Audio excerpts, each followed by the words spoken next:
So you guys know what the Akedah is, right? So that's the near sacrifice of, or even attempted, if you want. I prefer near sacrifice, but the attempted sacrifice of Isaac. Now, you go online and you talk to anyone, they say, oh, it's the sacrifice of Isaac. No, it's not. He wasn't sacrificed. It was the near sacrifice. I mean, we need to be accurate here. And we all know that was I'm assuming we all know that was a foreshadow of the death of Yeshua, right? I mean, the lambs there replaced Isaac. You guys know that's a foreshadow, right?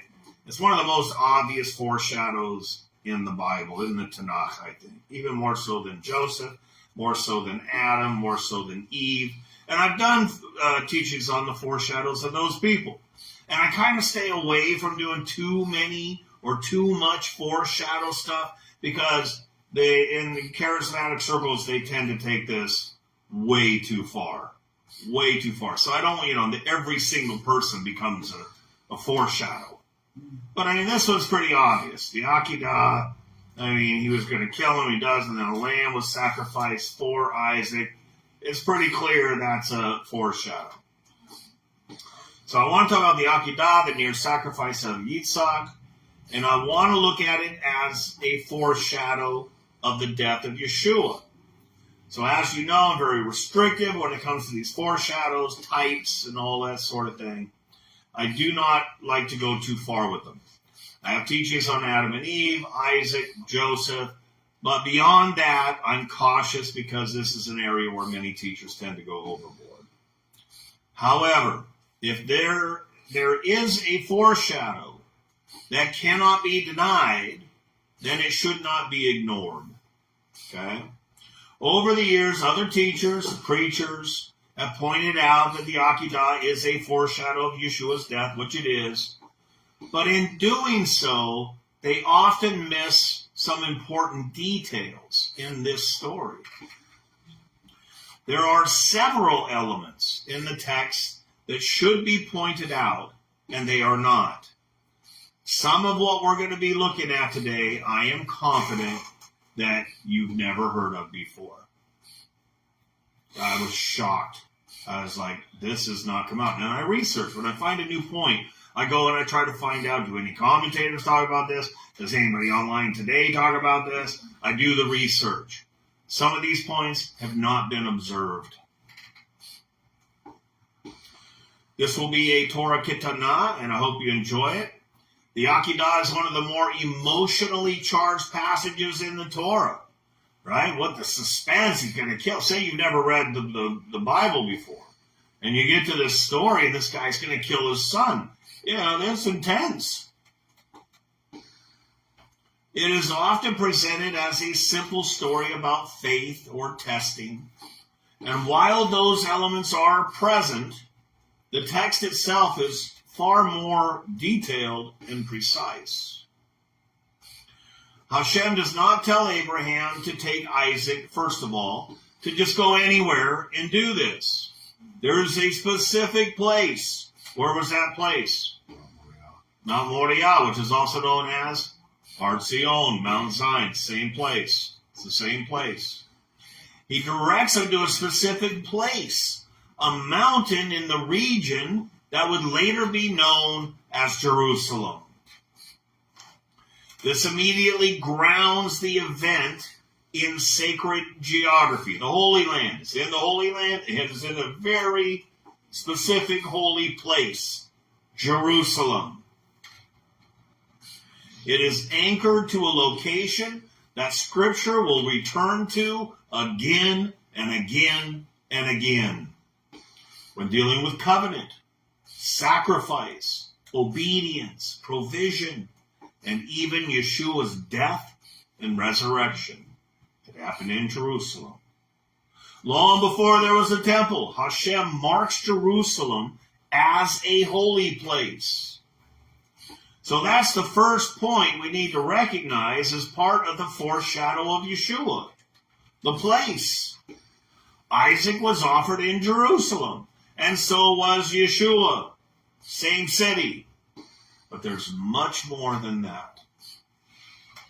As Abraham and Isaac ascend the mountain, the Torah notes that Isaac carries the wood that was to be used in order to burn the sacrifice. Now, you're going to notice in a lot of my pictures, and I did this on purpose, kind of on purpose, they all show Isaac when he's like a little kid.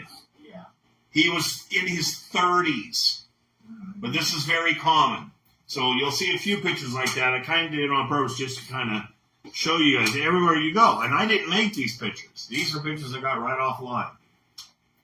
In books. You can see them in books like that.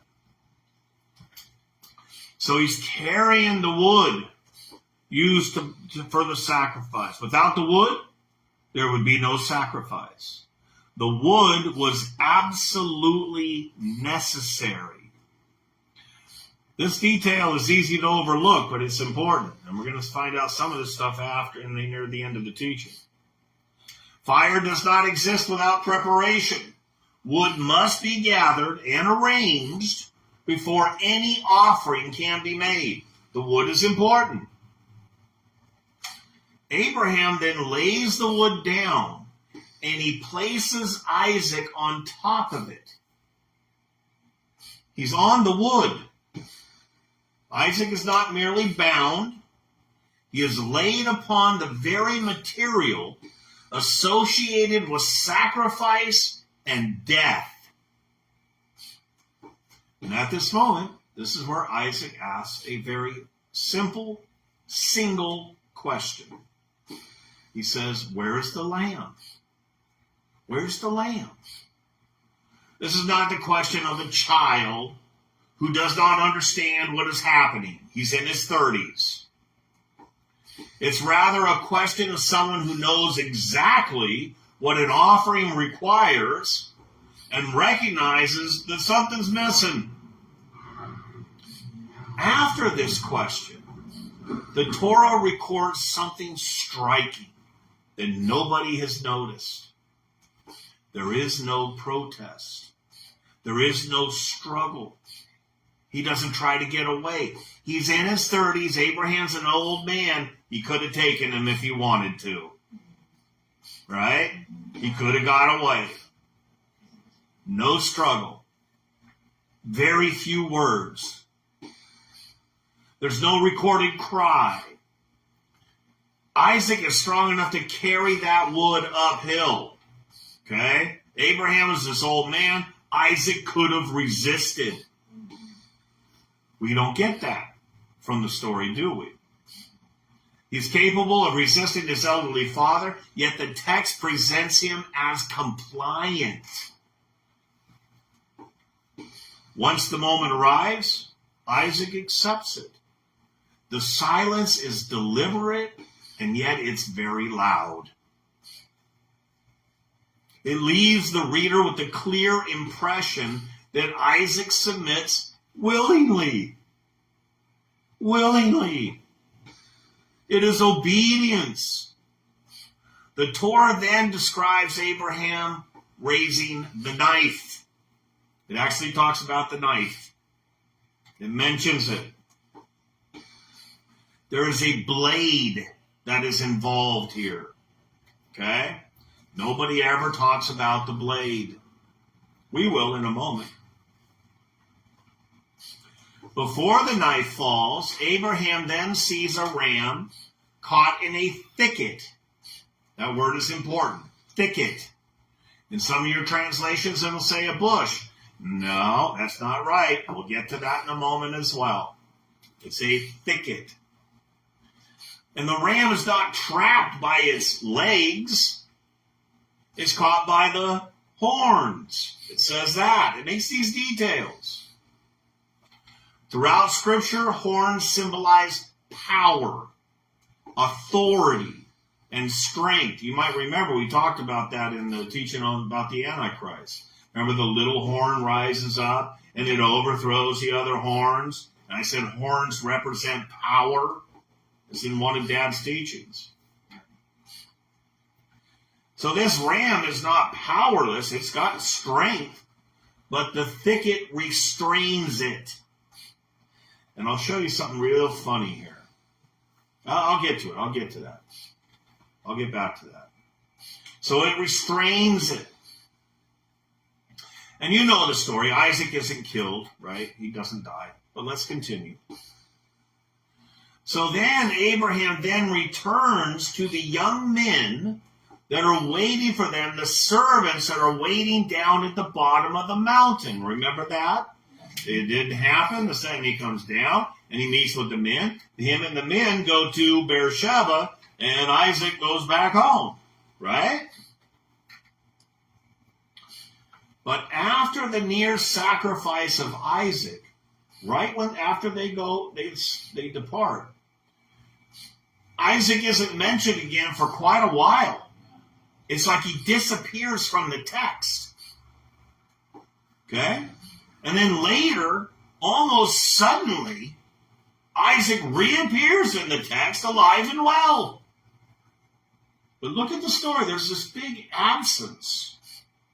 It's like a silence, like he disappeared. We know he didn't, but it leaves that impression. This omission creates an impression of absence and return. Absence and return. Now back to the story of Yeshua and the crucifixion. Yeshua also restrained his power.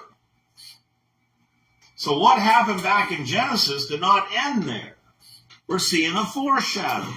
Remember, he stood before Pilate, and they're asking him, they're drilling him with all these questions, and he very quietly answers a few of them, right? He doesn't protest. He does this willingly, just like Isaac did. And in the foreshadow we are considering here, we also see this restraint of power. Yeshua could have called down the angels if he'd wanted to. He could have done it. But he restrains his power.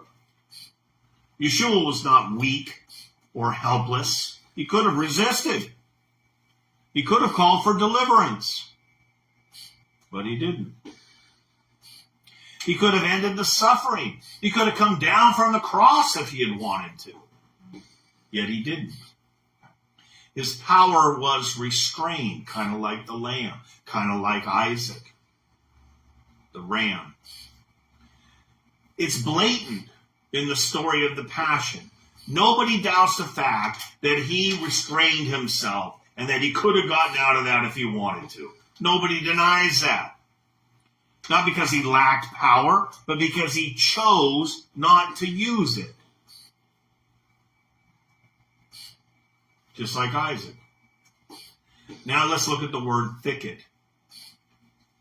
Before the knife falls, Abraham sees a ram caught in a thicket.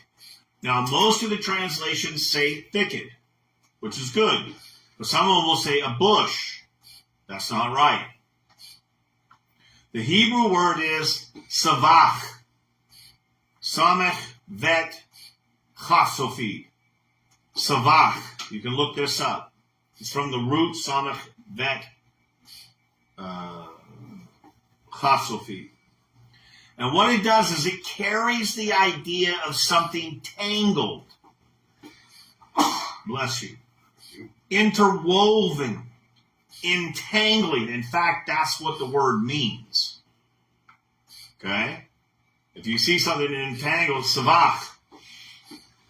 It doesn't necessarily have to be to do with a plant. I think it's a pretty decent rendering. So this word does not describe a single bush or a lone tree. It describes dense growth. Now, in the hills around Jerusalem, this kind of tangled growth naturally includes branches, what do you call it, scrubs? Scrub brush, and thorns woven together. Okay? Now, the Torah doesn't say explicitly thorns, but it describes the kind of environment where thorns belong. You go anywhere in Jerusalem, if you go where it's not developed, and you'll see a stray bush here and there, they all have thorns on them. It's just a given. The translation thicket is fittingly precise because it suggests more than one plant, more than one kind of growth that's woven together.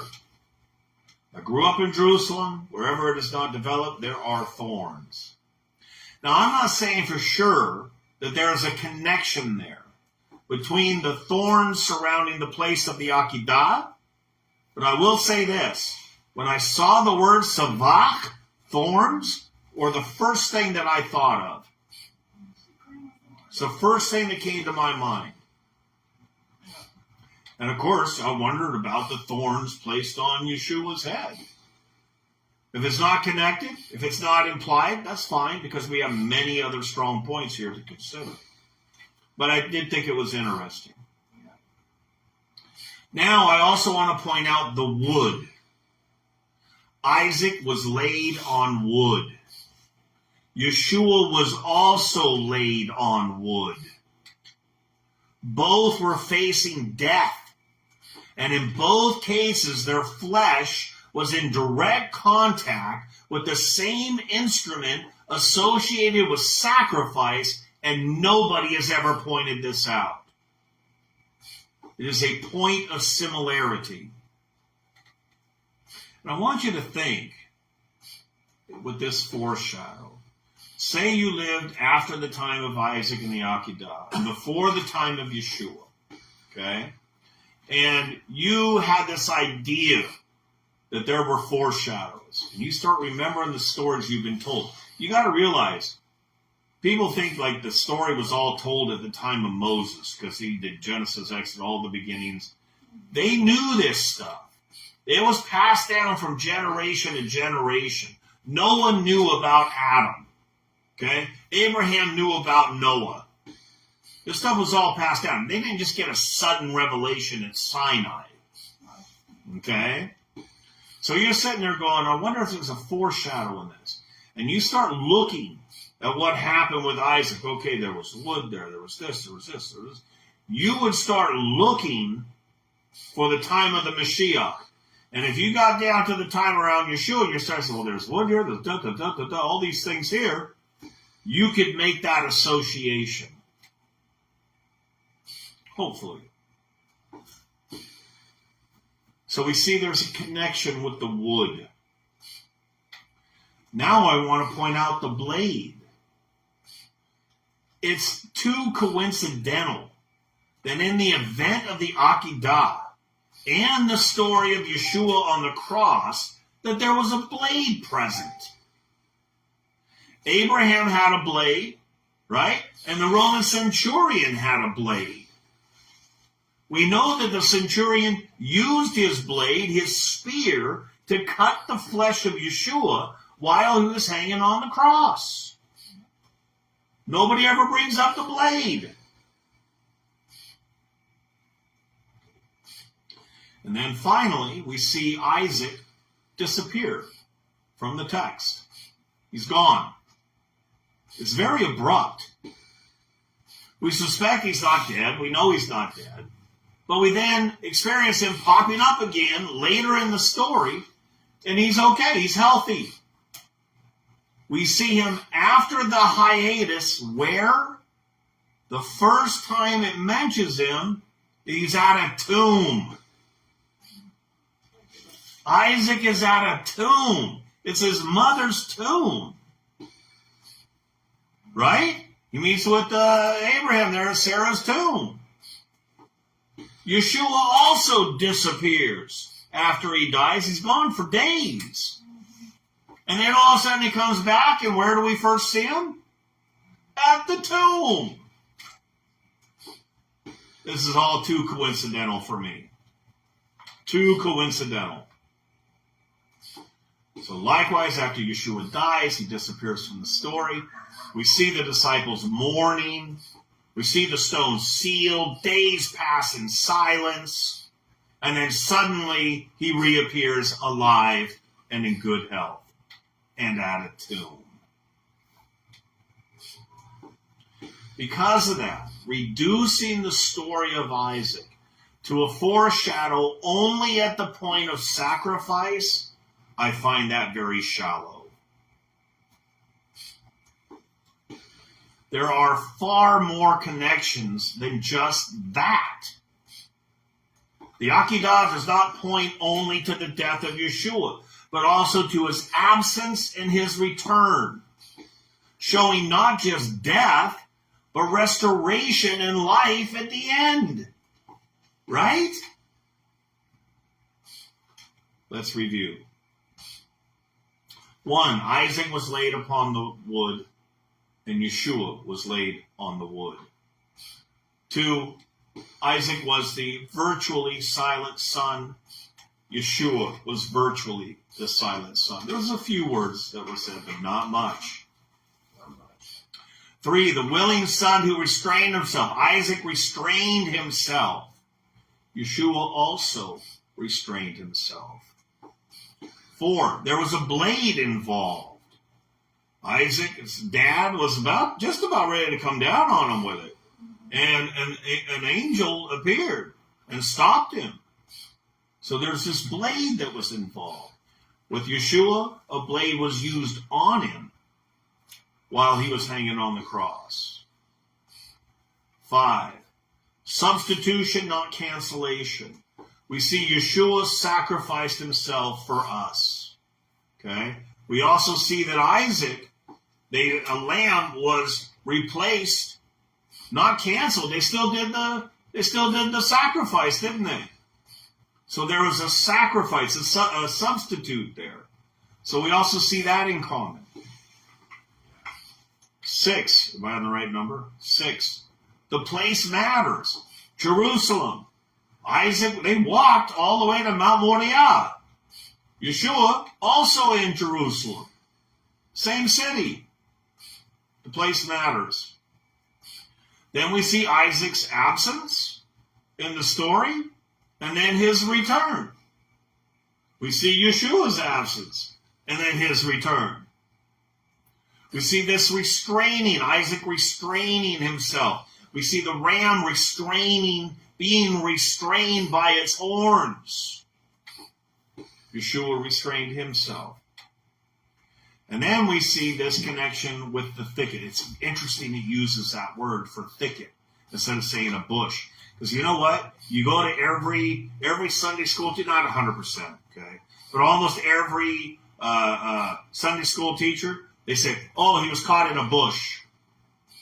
They almost all say that, even though in their own translations that they are using, it says thicket. And that's what I wanted to show you here. Hang on. I just went to get a picture of these, and almost all of them, I'd say 90% of them, were the same. Now, even though they got the angel over here with wings and all that stuff, or Jacob or Isaac as a young boy, if you look at these thickets, you can see a bunch of thorns all around that land. They're not making that connection. They don't know. But I just thought it was odd. They got all in. So then I started all these other pictures. Look at this one. Those are thorns around the lamb. Let me go back. Look at this one. Do you not see those thorns? Look at this one. Thorns. You can see them clearly on here. You see the thorns? They don't even realize what they're doing. These artists. And you can Google it. Look at this one. Look at it. Look at the thorns. You see that? I don't ever remember seeing that in all the stories. That never came out to me. I'm not saying it's on. Yeah, go ahead. They were both 30. Huh? They were both 30. Yeah, that's a great one. That's another good one. Both about the same age. Good point. I should stick that in there. I bet there's more. I'll bet there's more we haven't seen yet. So anyways, I thought that was really weird. All these pictures I'm looking at, they all had thorns. Yeah. You know? I thought that I've was never odd. seen much of this. Huh? I've never seen much. Yeah, me either. I've never looked at it this deeply. Me either. You know? I mean, we pretty much thought that he was a sacrifice for, and Yeshua was a sacrifice. That's about it. But once we start looking deeper, we start seeing this other stuff. All right, I hope you enjoyed the Torah Kitana.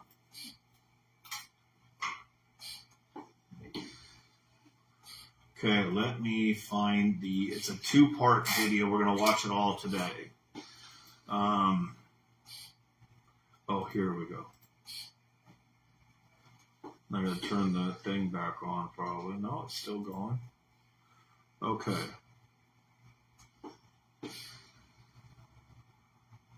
If I don't find it this way, I'm going to find it this way. YouTube. Roy Blizzard Jr. for those online. You can look him up if you don't want to watch it through the thing, and I'll tell you which one. Roy, B-L-I-Z-Z. What happened? Why'd you do that? Roy, B-L-I-Z-Z, Blizzard. Let's give you Roy Blizzard. Okay, here we go. And I think I go view full playlist. This is the church we hold so dear, part 1 and 2. That's the title of it again. So what is this church that we all hold so dear? That's what it is in YouTube. So you can look it up online. All right. And I'm going to turn this up. And there's 2 parts, like 15 minutes, 15 minutes. Something like that. I don't know if that's exact. If we look in Matthew chapter 16, verse 18, when Jesus is talking to Peter after the revelation of The music goes away. You are Peter, and on this rock I will build my church. Now, I've got the interlinear Bible here, and the reference to Strong's for ecclesia. If I Ecclesia. Strong's, and I go to the reference, which by the way is 1577. It says ecclesia is a calling out, a popular meeting, or a religious congregation.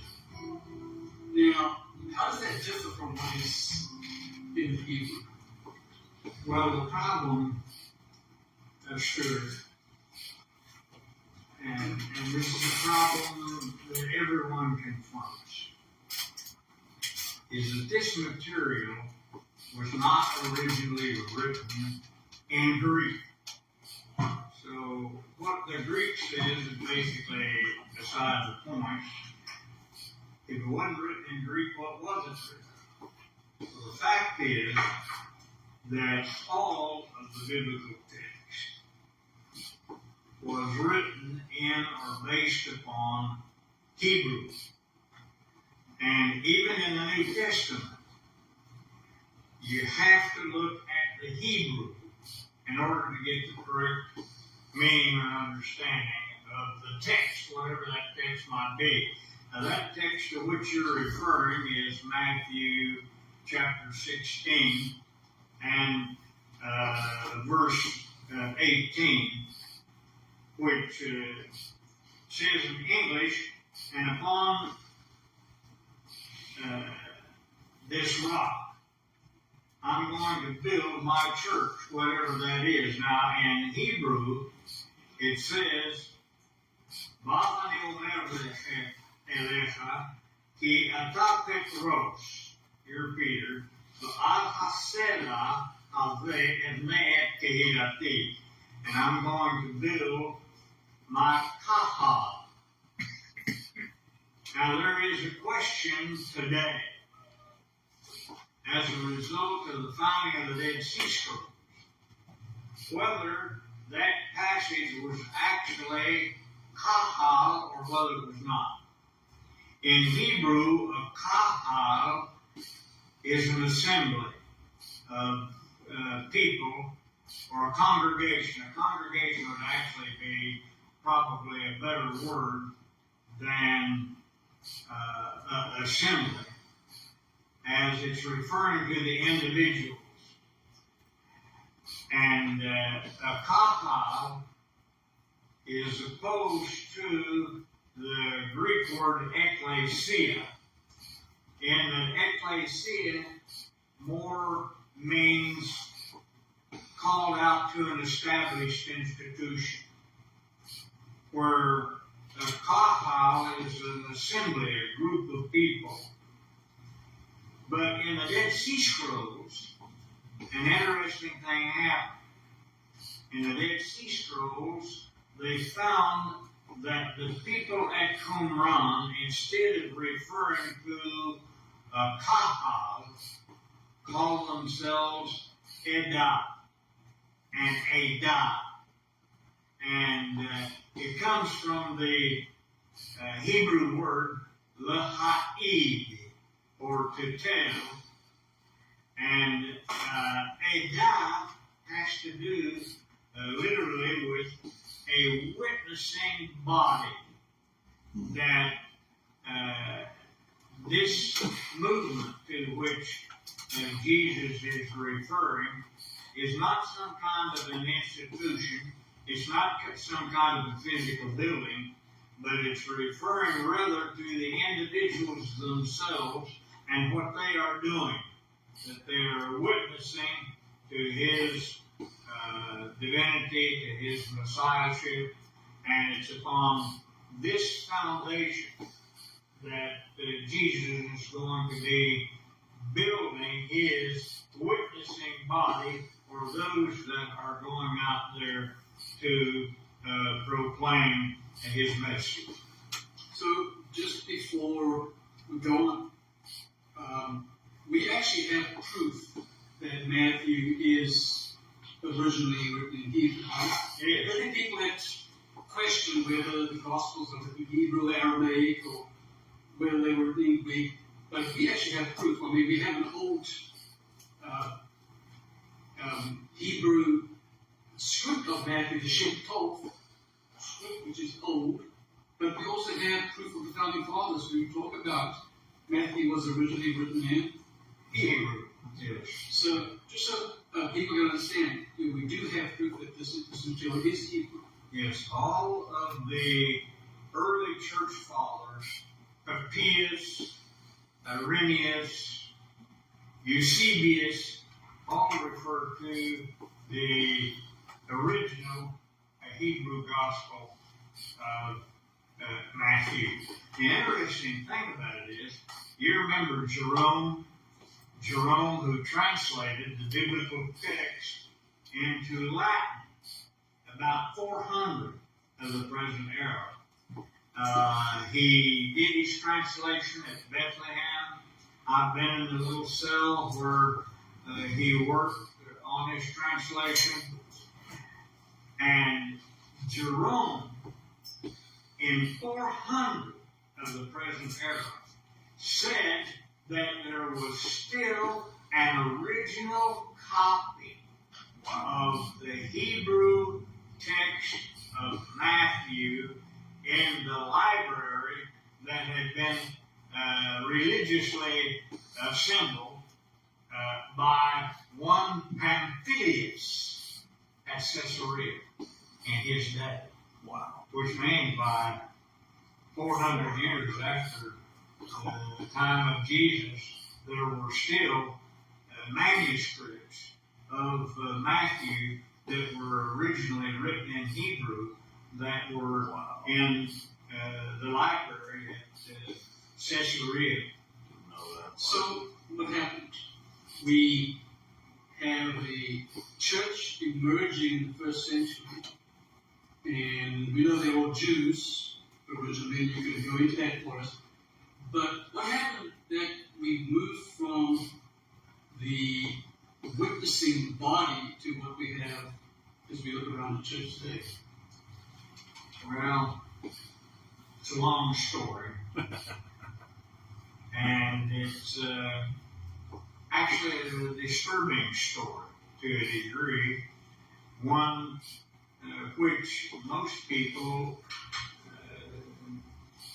they've never studied, they've not been told heretofore, and it's difficult for most people to accept.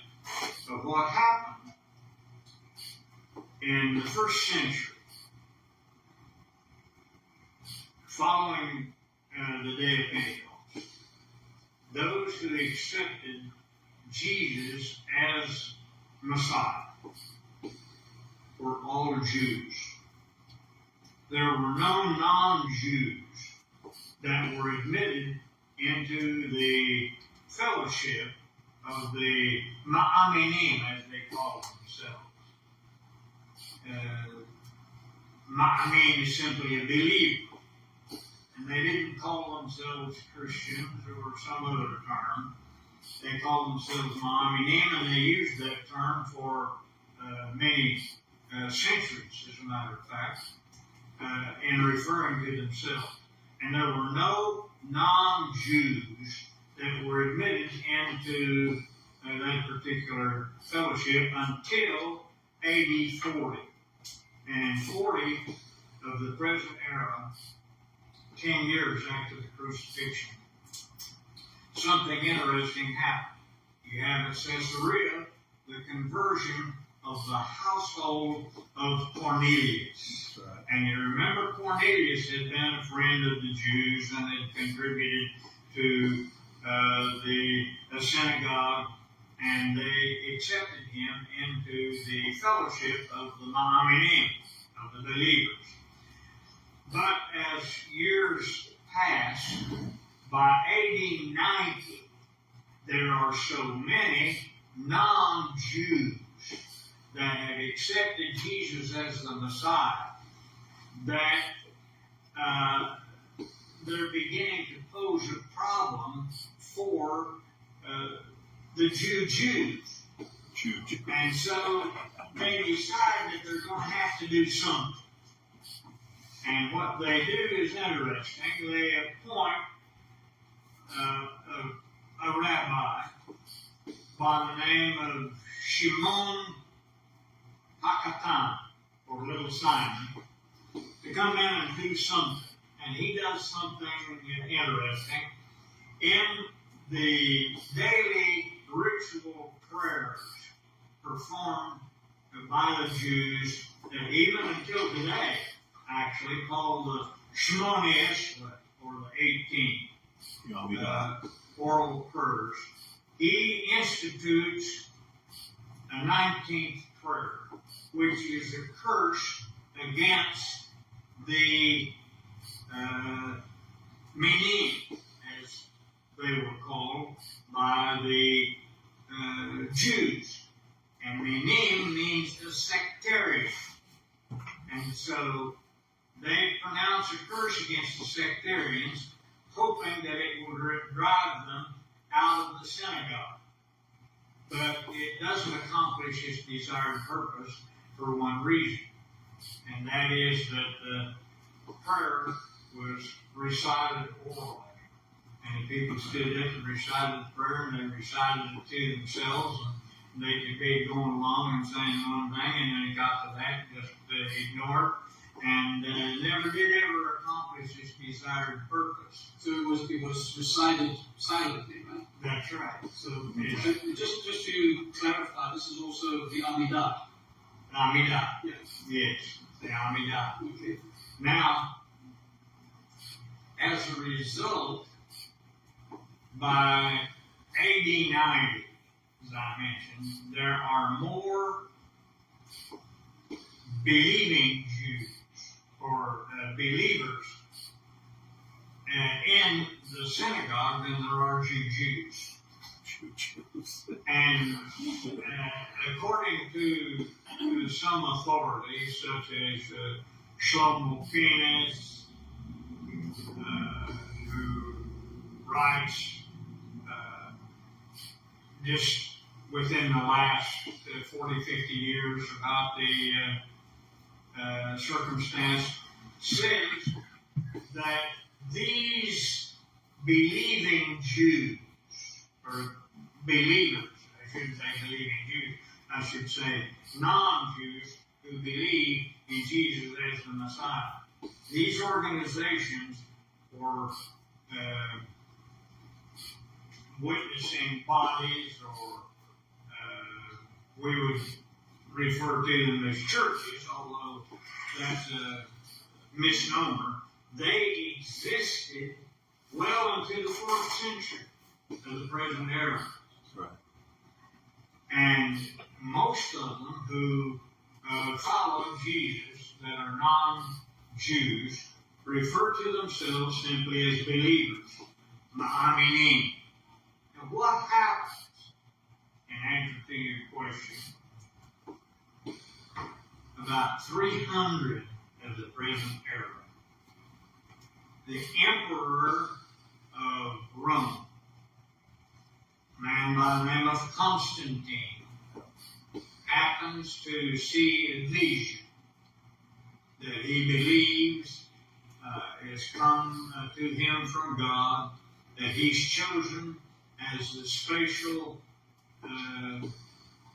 emissary of deity, and he forms what later becomes, over the passing centuries, what we know today as the Roman Catholic Church. And as a result of him converting to Christianity, as it is known then, he decides that he's a Christian, then everybody ought to be a Christian. Let's just pause right there, and in our next segment, I want us to pursue that, and let's talk about how that came about, and how we moved from simply being Akedah to having these established churches. Okay, we'll go to part 2. Thank you for listening. Please click on the share. I'm going to turn it down because in case I hit something else by accident, I don't want to blow your eardrums out. Please send your financial gifts. Okay. Your best, show them I think I have to go back to here. So close that. So he's one of the top scholars of his generation, Dr. Roy Blizzard. He's in that same circle as Dr. David Bevan, my dad, Dr. Ray Pritz, Dr. Flusser. They're all in that same circle. He's absolutely top notch. I think he's passed now, but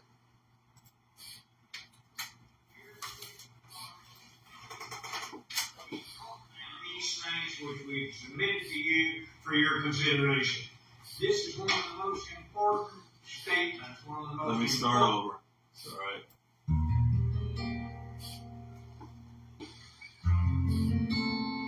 And this one is 18 minutes, 19 minutes.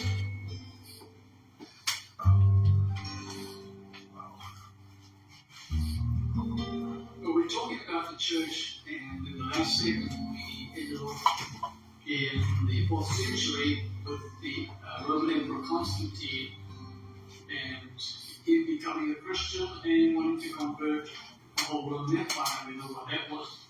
But if we go back even further to the Emperor Diocletian, he took the whole empire in order to control it, divided it into provinces, divided the provinces into dioceses, and then he appointed those in charge of the diocese, and he called them vicari. And we know today, if we project ourselves into our modern day church, the word vicar is directly derivative of that appointment. So we have these this whole structure already in place when Constantine became emperor. But let's go back a little further and talk about how before Constantine, way back in the 1st century, how did it move from the Sabbath to the Sunday? Because we know that we're told that we're to keep the Sabbath. But this whole meeting together moved from the Sabbath to Sunday. How did we get to having a Sunday meeting be exclusive and being totally apart from the Jewish Sabbath or the Sabbath that is prescribed in Torah? Well, actually, that is an excellent question. For the simple reason that today, many people, and I've heard this many times, you see it on television, you hear it from the pulpit, many people are under the false impression that Constantine was the one who changed the meeting from Sabbath to Sunday. Have you heard that? That Constantine, the one who changed it? That is not true. Actually, we have a record here in Justin Martyr. Justin Martyr was I one did of not the know this Ante-Nicene before fathers. I watched Now, this. this is the book, Ante-Nicene Fathers, and if you Which I will have. allow me, I will turn I to have that. the actual quote here of Justin Martyr. I'm reading from page 186 in the first apology of Justin Martyr that's recorded for us in Ante-Nicene Fathers. This is volume 1, Ante-Nicene Fathers. Justin Martyr was one of the early church fathers who actually was born at Samaria near Jacob's well, and he lived from 110 to 165, which means that he was a couple of hundred years before the time of Constantine, before any of the issues that we have been discussing or will discuss relative to the establishment of the day of worship was concerned, tells us in his first apology, again on page 186, and on the day called Sunday. He is specific on the day called Sunday. This is way before the time of Constantine. And in order to clarify that, look down here, Stuart, at the original Greek. It says, Te tu hiu legomine himera, on the day of the sun, the day called the day of the sun, or Sunday specifically, to let us know that it's called I never knew that. I always thought it was Constantine too. You go to any of the Messianic groups, we all say that. This is really interesting. I was shocked. And I have that book. I got that exact book in our library. the day of Helios, the sun god, that all who live in cities or in the country gather together in one place. And the memoirs of the apostles or the writings of the prophets are read as long as time permits. And it tells us exactly what they do. And without me reading the whole thing, I'll tell you again, it's on page 186 in volume 1 of the Ante-Nicene Fathers. But here's what I want to especially call your attention to. It says, but Sunday is the day on which we all hold our common assembly, because it is the first day on which God, having wrought a change in the darkness and matter, made the world. And Jesus Christ, our Savior, on the same day rose from the dead, for he was crucified on the day before that of Saturn, or Saturday, and on the day after that of Saturn, which is the day of the sun, having appeared to his apostles and disciples, he taught them and these things which we've submitted to you for your consideration. This is one of the most important statements, one of the most important passages to which you can refer to settle a number of issues that are circulating in the religious world today. Absolutely. And so the reason he said that Yeshua raised on Sundays, because that's what it says in the translation, right? It's Sunday. But what day is that? And if they were going to be honest about it, the church fathers, it was their Saturday night. Right? Now, yes, in Hebrew reckoning, that is a Sunday, because it's sundown on Saturday night. That is officially Sunday. But not in their reckoning, and they're changing it to Sunday morning. They're going from Sunday morning till Monday morning that's Sunday. So they're wrong for doing it that way, no matter how you cut it. They're wrong for doing that.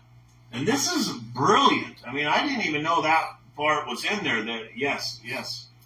Nowhere in what he just read Right. did it say to rest. Right. The Shabbat, Right. and we can gather, we can worship, and we can True. make new things. Absolutely. And we can get together as new You believers. can get and together we can every day. have a Wednesday night. We Absolutely. can have any old day Absolutely. we want, but it says Right. that does not say rest. It I doesn't listened say for the rest, word. but that's what they did. I- They changed it to the Sabbath.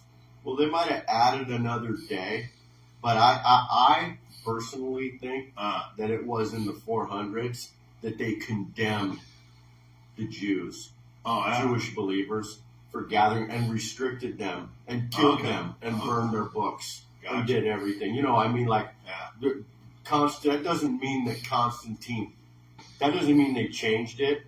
They might have started something that got I think it played on does. I later. think it does mean they It was changed a ball started to roll, Yeah. and a tide started to change. I hear you. But I there hear was you. no persecution in there, and there was no commandment for rest. Right. And I agree. He didn't say that. At least not yet, anyways. Yeah. But they obviously were saying that it was being changed. They're saying we do this on Sunday. Because otherwise, I'm listen, intrigued. we got together on Mondays. We got together on there's something happening there with the Shabbat. There, we can see there is a change that's taken place. But let's go on. First of all, on what day did they worship? Secondly, on what day was Christ crucified? And if you listen to all the voices that are out there, he was crucified on half a dozen different days. And why it doesn't work out to the 3 days or 3 nights, all kinds of exaggerated statements. We're going to teach you on that. But here, Justin Martyr, who is just a number of decades from the time of Jesus' actual crucifixion, tells us the exact date. It says that he was crucified on, what day does it say here, Stuart? He was crucified on the day before that of Saturday. And on the day after that of Saturday, which is the day of the sun, he also appeared to his apostles and disciples and taught them these things which he submitted to you for your consideration. Okay, I also want to point this out. On back to your topic here. It did say this: the day that we gathered was on Sunday. So they're not saying you could gather on any day. They're saying they specifically gathered on that day, not on Saturday. So they are saying that. He is saying that. Because otherwise he would have said, well, if he would have said we gather on Wednesdays, right? Then that means that they're not gathering on Saturday. And you are supposed to gather on Saturday. That's part of the Shabbat. It's not just resting. Yeah, we do gather on Saturday. No, I'm just shaking my head because Oh. I'm thinking to myself, like, this could just as well be the origins of erroneous teaching and erroneous I believe that too. history I and believe that changing. too. You know, this is just because it's early. Yeah. And whether it's early or not, we'll do our homework on. Right. But I'm just saying, like, it's just interesting. Oh, yeah. But it can, there's a couple things at play. Yeah. Like, does this come from on high, or is this man-made? You're right. Yeah. Yeah. Is this man-made teaching, or is Yeah, this... and that's another thing he omits. He doesn't say God told us to do this. He just said we do it. Right. So there's no, oracle from God that we're supposed to do this. None of that. When we fall away just a little bit and then we Yeah. go a couple more miles, Yeah. we find ourselves way off the path. Right. So I think he is saying here that the day was changed. I think Jerome is saying that by saying we gather on Sunday and not saying we gather every day. Like our congregations in the Philippines, they gather every day and they pray. Wow. He's saying we come together to worship on Sunday. So there is a switch here. It's very interesting. Very interesting. So, Constantine had nothing to do with the establishment of Sunday as the day of worship. What's interesting, apart from, of course, the use of, or the reference to Helios, sun god, and Saturn, and all these pagan gods after which our days are named, the fact is that they were meeting on the day of the sun, but it doesn't necessarily mean that they were not believers. They were still meeting on Sabbath as well, and on Sunday after Sabbath. So tell us about that. Why did we have these 2 days? And we have a confusion today about what is what. Why did we have the Sabbath and we had Sunday? Well, let me say, Stuart, that we have firm archaeological evidence to answer your question conclusively. Mm-hmm. As far as I'm concerned, as an archaeologist, there's no room for discussion on the subject. This is the way it was. The people who followed Jesus or who accepted Jesus as the Messiah before 10 years after his resurrection were all Jews. They were Jews and they worshipped in the synagogue. And the Jews worshipped in the synagogue on what day? Sabbath. But in Israel, even until today, this is the way they keep time in Israel, even until today. The Sabbath begins at about 6 o'clock or sundown on Friday evening, and it ends at 6 o'clock or sundown when the first stars appear in the heavens on Saturday. And the Jews came together in the synagogue on the Sabbath. They worshipped as Jews, along with all of the Ma'aminim, the believers, who were also worshiping in a Jewish context, although they were believers. They called themselves Ma'aminim. They came together on the Sabbath. They worshiped as Ma'aminim until the first stars appeared in the heavens.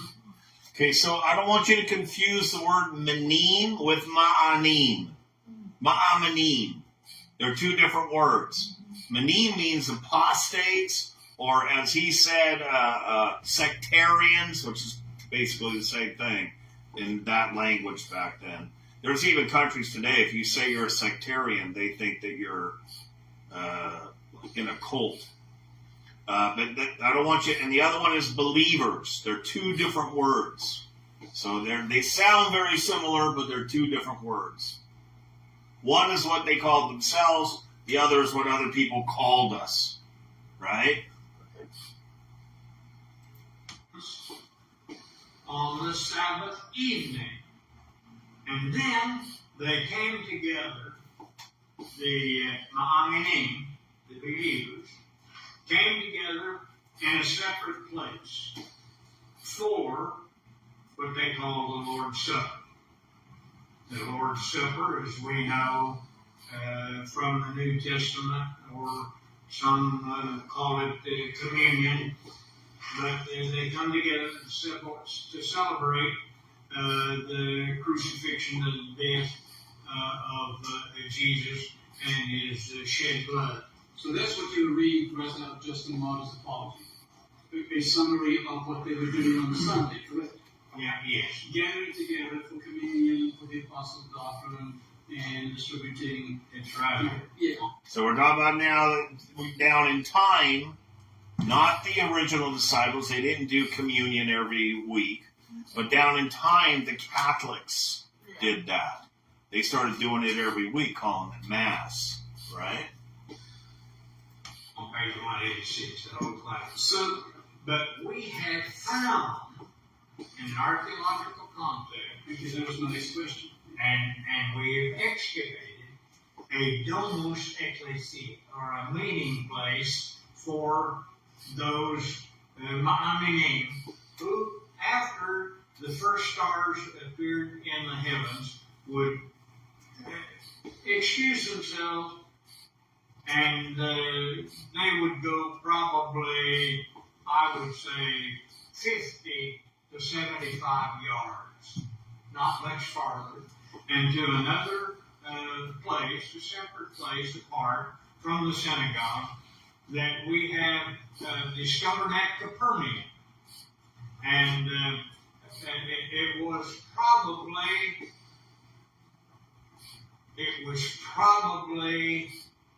the home of Simon Peter's mother-in-law, where Jesus healed Simon Peter's mother-in-law of a fever. But there's one other possibility, and that is that it could have been Jesus' home. A lot of people are not aware of it, but if you read in Mark, the Gospel of Mark, you'll read that Jesus had a house in Capernaum.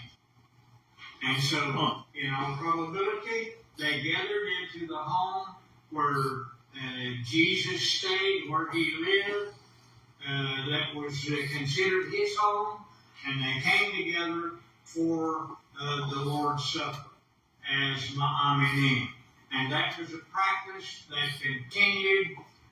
We know from... I think he's confusing the Lord's Supper with Passover. I don't think they did a Passover every week. But there's nothing wrong with remembering what happened on that day. And yeah, absolutely. Well, Eats Court is once a year too. But I don't think there's any problem if we even had a time that we set aside and said, every Sunday we're going to do a remembrance, even though it's not technically a Eats Core, where we remember. There's nothing wrong with that. But I think he believes it was a little bit more than that. I think he thinks it was a full-on Passover. Other sources for probably as long as 400 years, according to some of the writings of Dr. Shlomo Penis, as I read it. So, Jews who accepted Messiah didn't give up their Judaism. They didn't change religions. They stayed Jews. And they went to synagogue on the Sabbath. But then they went to a meeting after the Sabbath on the very first day on Rishon, and they met together as Ma'aminim.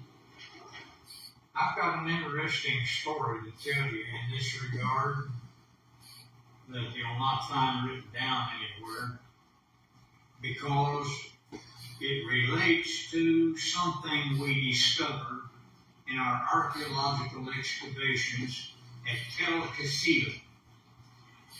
I started excavating at Tel Kasila in Israel in 1973, where we found the Philistine temple.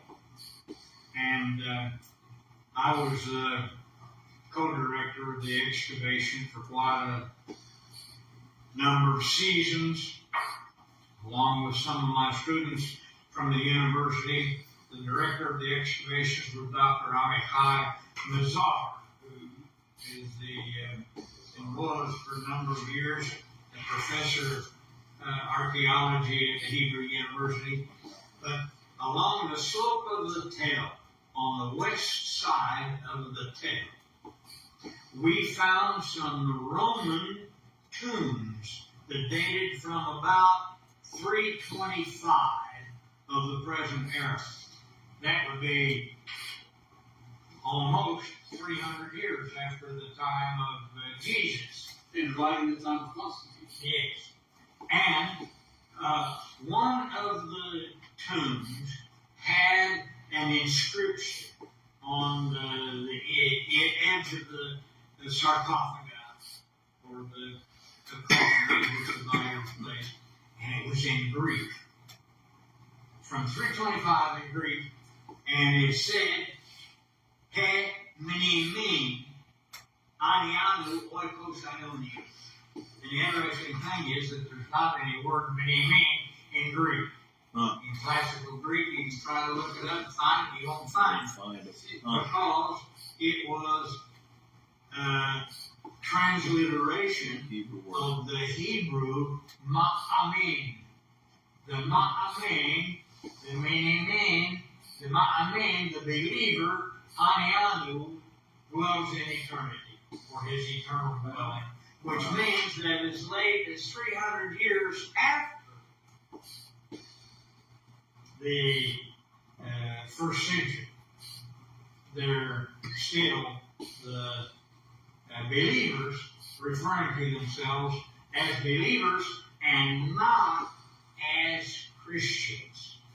Now, that's a confusing fact for a lot of people, because you read in Acts where it says, and the disciples were first called Christians at Antioch. But that is not correct. That's what they were called. What is correct is to remember that all of this material is originally in Hebrew. Yeah. So you're going to translate this back into Hebrew. What do you That's a great point. That the That's a great point. team, the disciples, were first called Meshiachim. The Shiachim. Messian. We've talked about that. Meshiachim. That's the term that they use, not Christians, but Meshiachim. Or the believers. Was called Messians. Messianic, same thing. Yep. Wow, I did not know that. I'm gonna go research that. I gotta go. Bye. No. Well, also later, reread your dad's book. I was going over it again to do the Daniel. Oh, right. And he even writes that in Antioch, these were not Jews. These were They were, Hellenistic people that were calling believers that. They were calling them a name. It's like using the N-word. But these were They're saying people Christians. living in that area.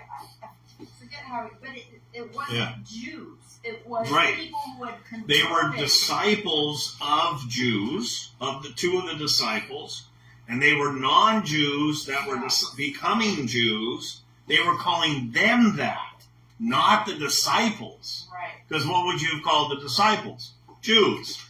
Exactly. Right? So yeah, he's right. And Dr. Stern also agrees with that interpretation as well. Antioch. Yeah. Well, I can smell the brisket. Can you smell the brisket? I can smell the brisket. Okay.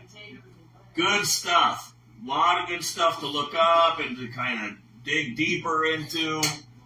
Love that. I better turn this off before it blows out anybody's ears. There we go. Yeah, interesting stuff. Lots to look up and lots to go. Good meat. You know what I mean? Good meat.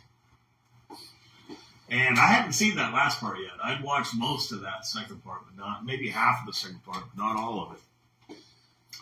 That was really good. Okay, Mel asks, how old was Isaac? He was in his 30s. Liz says, really great info. Good, glad you enjoyed it.